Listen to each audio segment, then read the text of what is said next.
Hola familia, this is Miss Cat.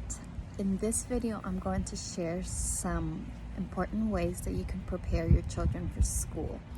A lot of families ask us, well, what can I do to get my children ready? So here are a few important, very practical things.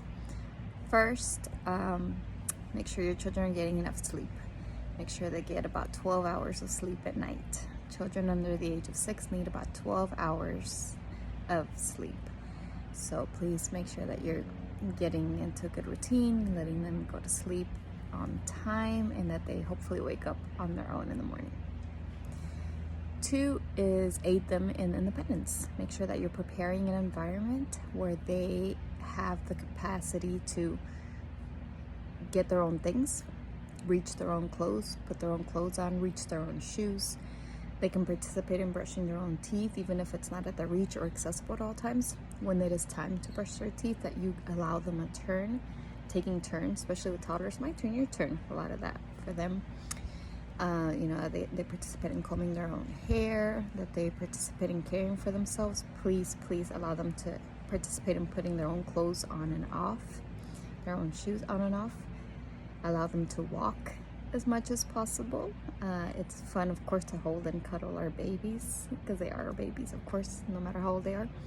But as much as possible, allow them to walk and to carry their own things, because that really aids them in their independence. Another way, third way, is also related to independence. Allow them to eat on their own, to drink from a real cup.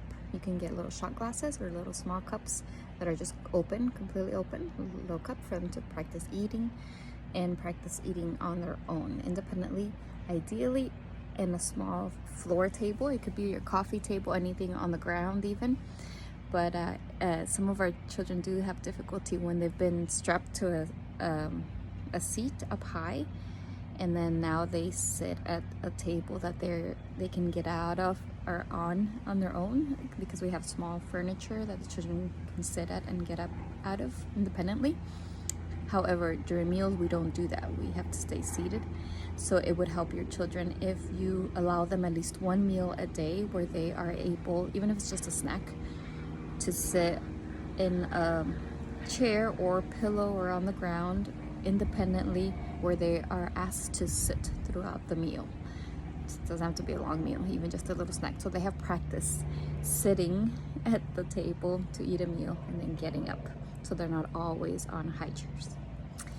And then a fourth thing that I think is really important to help your children is toileting. So we have that toileting video. Make sure that they, this for our younger children, that they have practice and independence in using the bathroom and pulling their clothes on and off, and that they have been introduced to a potty.